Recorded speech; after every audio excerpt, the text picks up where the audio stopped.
बरसात का दिन था। उन दिनों में ताज़ा ताज़ा जवान हुई थी। मेरे अंदर कई सारे जज्बात थे जो भरपूर पड़े हुए थे। मैं अपने बॉयफ्रेंड के साथ शादी करना चाहती थी, लेकिन हमारी शादी में काफ़ी वक्त पड़ा था। मेरे बॉयफ्रेंड मेरी भाभी का भाई था। वह अक्सर घर पर बहाने से मुझसे मिलने के लिए आया करता था। एक दिन घर के सारे मेंबर शादी में गए हुए थे। मैंने तभी पीछे से मौके का फ़ायदा उठाया। मैंने घर पर बहाना किया कि मेरी तबीयत ठीक नहीं है और उसके बाद अपने बॉयफ्रेंड को घर पर बुला लिया। मेरे बॉयफ्रेंड का नाम सतीश था। मैंने उसे कहा कि हमारी शादी को काफ़ी वक्त पड़ा है, लेकिन इस बरसात के मौसम को देखकर मेरे अंदर के जज्बात मचलने लगे हैं। मैं अभी और इंतज़ार नहीं करना चाहती। आज की रात मैं तुम्हारी होना चाहती हूँ। सतीश को भी ये बात सही लगी थी। वह भी मुस्कुराते हुए कहने लगा कि रुबीना, मैं भी इस वक्त का काफ़ी समय से इंतज़ार कर रहा था कि अच्छा हुआ तुमने आज मुझे घर पर बुला लिया। और देखो, आज मैं वह मूवी भी लेकर आया हूँ और उसे देखते देखते हम दोनों पूरा वही तरीका बनाएंगे। ये सुनते ही मेरे चेहरे पर शैतानी मुस्कुराहट आ गई। फिर सतीश ने तुरंत लाइट बंद कर दी और गरम नारियल तेल लेकर पूरे जोश के साथ मेरी चीखें निकाल दी। क्योंकि नमस्ते दोस्तों, मेरा नाम रुबीना है। आज मैं किचन में खड़ी होकर भाभी और उनकी सहेलियों के लिए नाश्ता तैयार कर रही थी। आज से पहले मैंने कभी भी खाना नहीं बनाया था, क्योंकि जब से माँ गुजरी थी, भाई ने ही मुझे पाल पोस कर बड़ा किया था। लेकिन आज भाभी ने जो जो चीज़ें मुझे बनाने के लिए कही थी, वह बनाने में मुझे बहुत मुश्किल हो रही थी। फिर भी मैं सोशल मीडिया का इस्तेमाल करके खाना तैयार करके भाभी के सामने जाकर रख दिया। भाभी अपनी सहेलियों के साथ किटी पार्टी करने में बिजी थी। वह मुझे देखकर कहने लगी कि अरे रुबीना, तुम्हारा बहुत बहुत शुक्रिया। मैं कितने वक्त से खुद ही सब कुछ अरेंज कर रही थी, लेकिन आज तुम्हारे आ जाने से मेरी परेशानियां ख़त्म हो चुकी है। अब से मुझे भी आराम मिलेगा। कहीं ना कहीं मुझे भी भाभी की बातें सही लग रही थी, क्योंकि उन्होंने भी कई वक्त से घर को अकेले संभाला था और शायद मेरे आ जाने से अब उन्हें थोड़ी राहत मिलेगी। यही सोचकर मैं अक्सर उनकी मदद किया करती। मेरी भाभी का व्यवहार मेरे प्रति काफ़ी अच्छा था। जब से भाई और भाभी की शादी हुई थी, मुझे तभी से भाभी के छोटे भाई से मोहब्बत हो चुकी थी। शादी में हमने एक दूसरे को अपना नंबर भी चेंज कर दिया था। उसके बाद से सतीश और मैं एक दूसरे से बातें करने लगे थे। धीरे धीरे मुझे उससे मोहब्बत होने लगी। उन दिनों मैं छोटी थी और मुझे मेरे भाई ने पढ़ने के लिए हॉस्टल में डाला हुआ था। इसी वजह से हमारी कभी कभी मुलाकात एक दूसरे से बिल्कुल भी नहीं हो पाती थी। मैं साल में एक दो बार छुट्टियां लेकर घर पर आया जाया करती थी। तभी सतीश भी बहाने से मुझसे मिलने के लिए घर पर आता था। हम दोनों अक्सर रात को छुप छुप कर मिला करते थे। सतीश दिखने में बेहद हैंडसम था। मैं अक्सर उसे कहा करती थी कि मैं जल्द ही तुमसे शादी करना चाहती हूँ। सतीश भी मेरी बात पर सहमत होता। वह भी कहता कि रवीना, मैं भी यही चाहता हूँ, लेकिन हाल ही में मैंने अपनी ग्रेजुएशन कंप्लीट की है और अभी मुझे नौकरी ढूंढने में भी थोड़ी देरी होगी। जब मेरी नौकरी लग जाएगी और मैं अच्छा खासा कमाना भी शुरू कर दूंगा, तो उसके बाद मैं खुद तुम्हारे भाई से आकर अपने रिश्ते की बात करूंगा। लेकिन तब तक हमें किसी को भी अपने रिश्ते के बारे में बिल्कुल भी नहीं बताना है। मुझे सतीश की बात सही लगी थी। सतीश जब भी मुझे छूता तो मेरे बदन में करंट लगने लगता। मेरे अंदर के जो जज्बात थे वह बढ़ने लगते। मैं कम उम्र की थी, लेकिन सोशल मीडिया की वीडियो देखकर मेरे अंदर के जज्बात काफ़ी भरपूर पड़े हुए थे। मैं अक्सर जब भी रात को सतीश से छुप छुप कर मिलती, तो कहीं ना कहीं मैं सतीश को देखकर पिघल जाती थी। मुझे अक्सर सतीश संभालने की कोशिश किया करता था। वह हमेशा मुझे यही कहा करता कि रुबीना, अभी ये सब मुमकिन नहीं है, हमें थोड़ा सब्र करना पड़ेगा। उस वक्त मैं रूठ जाया करती थी। मैं कहा करती थी कि हमने तो शादी करनी है, तो भला ये सब पहले क्यों ना करें। कभी भी कुछ भी हम कर सकते हैं, क्योंकि लास्ट में तो मैं तुम्हारी ही होने वाली हूँ और तुम मेरे। लेकिन जब भी सतीश मुझे समझाता, तो मैं उसकी बातों को गुस्से से एक कान से सुनकर दूसरे कान से निकाल दिया करती थी। अब इसी तरह मेरी छुट्टियाँ भी ख़त्म हो चुकी थी और मुझे अपने वापस हॉस्टल जाना था। मेरा जाने को बिल्कुल भी मन नहीं था। धीरे धीरे यूं ही वक्त गुजर रहा था और इधर सतीश भी नौकरी की तलाश में जुटा हुआ था। उसने कई जगह नौकरी की और फिर छोड़ी भी, क्योंकि कहीं उसे अच्छी तनख्वाह नहीं मिल रही थी। एक शादीशुदा ज़िंदगी चलाने के लिए इंसान की अच्छी कमाई होना बहुत ही ज़्यादा ज़रूरी है। अब इसी तरह मेरी पढ़ाई भी कंप्लीट हो चुकी थी। भाई ने मुझे कहा कि मैं वापस भाभी के पास आकर रहूं। वह मुझे कहने लगे कि मैं काम से अक्सर दूसरे शहर आया जाया करता हूं और मुझे कभी कदार वहीं रहना भी पड़ता है, और उन दौरान तुम्हारी भाभी घर पर अकेली रहती है। तुम जाओगी तो उसका भी मन लग जाएगा। भाई के कहने के मुताबिक मैं वापस घर आ चुकी थी। मैंने सोचा था कि भाभी को जाकर मैं आज सरप्राइज़ दूंगी, लेकिन भाभी कुछ औरतों के साथ बैठकर किटी पार्टी कर रही थी। मैं ये सब देखकर बड़ी ही हैरान हो चुकी थी कि भाभी को कब से इन सब चीज़ों का चस्का लग चुका है। भाभी मुझे देखकर हड़बड़ाने लगी। जब उन लोगों की किटी पार्टी खत्म हुई तो भाभी दौड़ते हुए मेरे पास आई और मुझे कहने लगी कि रुबीना, इस बारे में अपने भाई से बिल्कुल भी कुछ मत कहना। देखो, मेरी बात को समझना। तुम्हारा भाई दूसरे शहर काम के सिलसिले में जाते हैं और उन दिनों मैं घर पर बोर हो जाती हूँ। इसी वजह से मैं इन औरतों के साथ वक्त गुजारा करती हूँ। मैंने भी भाभी की बात पर सहमति जगाई थी। उसके बाद मैं अपने कमरे में चली गई और फिर सतीश को मैंने फ़ोन लगाया। सतीश भी दूसरे दिन बहाने से घर पर आया। हम दोनों आंखों ही आंखों से एक दूसरे को इशारा कर रहे थे। मैं सतीश के गले लगना चाहती थी, उसकी खुशबू को महसूस करना चाहती थी। काफ़ी वक्त से मैं उससे दूर रही थी। इसी वजह से मैं रात का इंतज़ार कर रही थी। जैसे ही रात हुई, मैं और सतीश एक दूसरे की बाहों में थे। सतीश मुझे कह रहा था कि रुबीना, अब तुम्हें और इंतज़ार नहीं करना होगा। मेरी एक अच्छी जगह नौकरी लग गई है। मैं थोड़े कुछ पैसे जमा कर लूँ, उसके बाद मैं जल्द ही तुम्हारे भाई से बात करूँगा। इस बात से मैं बहुत खुश थी। मुझे ज़िंदगी में जो चाहिए था वह मिलने वाला है। अब मैं भाभी के साथ रोज़ किचन में जाकर हाथ बटाया करती थी, लेकिन काम करने वक्त भाभी रोज़ अपनी सहेलियों के साथ किटी पार्टी किया करती। उनकी सहेलियाँ बड़ी ही अजब किस्म की थी। उनकी उम्र से वह ज़्यादा लगती थी। अभी मुझे यहाँ पर रहते हुए एक हफ्ता ही बीता था कि एक दिन भाभी अपनी सहेलियों के साथ बाहर गई कि तभी बड़ी ज़ोर ज़ोर से घर का दरवाज़ा खटकने लगा। मैंने तुरंत जाकर दरवाज़ा खोला तो सामने एक बड़ा ही हट्टा कट्टा आदमी था। वह मेरी भाभी के बारे में पूछ रहा था। मैं उसे देखकर सहम चुकी थी। मैंने तभी कहा कि भाभी घर पर नहीं है। ये कहकर जैसे दरवाज़ा लगाने लगी तो उसने तुरंत दरवाजे पर अपना भारी भरकम हाथ रख दिया। कहने लगा, अरे मैं अनजान थोड़ी हूँ, मैं तुम्हारी भाभी का बड़ा खास दोस्त हूँ। क्या तुम मुझे अंदर आने की इजाज़त नहीं दोगी? मैंने कहा कि जब भाभी आएंगी तभी आप उनसे बात कीजिए। मैंने तुरंत दरवाज़ा बंद किया और भागते हुए कमरे में चली गई। मेरे दिलों की धड़कनें तेज बढ़ चुकी थी। पता नहीं भाभी किस किस्म के आदमी के साथ दोस्ती रखी हुई हैं। अगर भाई को इन सब के बारे में पता चलेगा तो वह बेहद गुस्सा होंगे। शाम को जब भाभी घर वापस आई तो मैंने ये बात उनको बताई। भाभी फिर से मेरा हाथ पकड़कर मुझे कहने लगी कि रुबीना, अपने भाई को कुछ मत बोलना, नहीं तो वह मेरे साथ बहुत झगड़ा करेंगे, और मुझे उम्मीद भी है कि तुम अपने भाई भाभी के रिश्ते की डोर को बिल्कुल नहीं तोड़ोगी। मैं भी चुपचाप सहमति दी। अब रोज़ यही सिलसिला शुरू हो चुका था।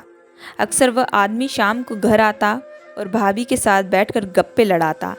भाभी उस वक्त मुझे कमरे से आने की इजाज़त ना देती। इसी वजह से मैं उन दोनों की बातें ना सुन पाती। सतीश को भी मैं इस बारे में कुछ ना बताती। वह ज़्यादातर अपने कामकाज में बिजी हुआ करता। एक रात मैं कमरे में सो रही थी कि तभी भाभी एक दूध का गिलास लेकर आई। कहने लगी, सारा दिन तुम बड़ी मेहनत करती हो, इस दूध को पियो तो तुम्हें ताकत आएगी। मैंने भी भाभी की बात को चुपचाप मान लिया और उस दूध को पी लिया। लेकिन दूध पीने के बाद मैं गहरी नींद में चली गई और जब आँख खुली तो पूरा माहौल बदला हुआ था। मेरे सामने एक अधेड़ उम्र की औरत मुंह में पान डाले बैठी हुई थी और मुझे कहने लगी, तेरी तो काफ़ी अच्छी कीमत मिलेगी। तभी मैंने अपने इर्द गिर्द देखा। काफ़ी लड़कियां खड़ी थी। उस औरत ने मेरे सामने कपड़े दिए और कहने लगी, आज शाम के लिए तैयार रहना। और फिर एक शीला नाम की औरत को कहने लगी कि इसका तू अच्छे से ध्यान रख। यह बोलकर वह वहाँ से चली गई। तभी शीला आंटी मेरे बगल में आई और कहने लगी कि अभी से तेरी ज़िंदगी यही है। मैंने कहा कि मैं यहाँ पर कैसे आई, मैं तो अपनी भाभी के साथ घर पर थी। तभी वह कहने लगी कि तेरी भाभी ने ही तुझे यहाँ पर बेच दिया है। ये सारी बातें सुनकर पैरों तले ज़मीन खिसक चुकी थी। मुझे समझ में आ रहा था कि वह आदमी रोज़ घर पर क्यों आता था। इसका मतलब मेरी भाभी सही औरत नहीं थी। मेरे पास अब कोई रास्ता नहीं था, क्योंकि हर जगह हट्टे कट्टे आदमी मेरी निगरानी पर लगाए गए थे कि मैं यहाँ से बिल्कुल भी ना भाग सकूं। काफ़ी घंटे तक मैं यूं ही रोती रही। तभी शीला आंटी मुझे कहने लगी कि बेटी हौसला रखो, तुझे अपने आप को मजबूत करना पड़ेगा। फिर उन्होंने मुझे कुछ कपड़े पहनाए। इस वक्त मुझे सतीश और भाई की बहुत याद आ रही थी। पता नहीं वो लोग मेरे बारे में क्या सोच रहे होंगे। फिर उस औरत ने मुझे पकड़कर एक कमरे में पहुंचा दिया और कहा आज रात मैं उस साहब को खुश कर दूं। अगर कोई गलती की तो इसकी सज़ा मुझे बहुत बड़ी मिलेगी। मैं काफ़ी डर चुकी थी। सहमते हुए कमरे के अंदर दाखिल हुई। तभी एक आदमी वहाँ एक बोतल लेकर बैठा था। उसके हाथ में एक लड़की की तस्वीर थी। मेरे आते ही कहने लगा कि चलो जल्दी से तुम मुझे खुश कर दो। मैं तुरंत उसके पैर पड़ गई। मैंने कहा कि मेरे साथ कुछ ना करे, यहाँ पर मुझे ज़बरदस्ती लाया गया है। मैंने भगवान का वास्ता दिया। उस इंसान में इंसानियत थी।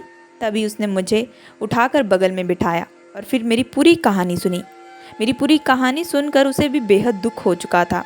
फिर वह मुझे कहने लगा कि तुम चिंता बिल्कुल भी मत करो, मैं अब रोज़ तुम्हारे पास यहीं आऊँगा, लेकिन तुम किसी को भी हमारे बीच में कुछ बात हुई है ये सब बिल्कुल भी मत बताना, नहीं तो ये लोग तुम्हारे साथ बहुत ही बुरा व्यवहार करेंगे और तब मैं बिल्कुल भी कुछ नहीं कर पाऊँगा।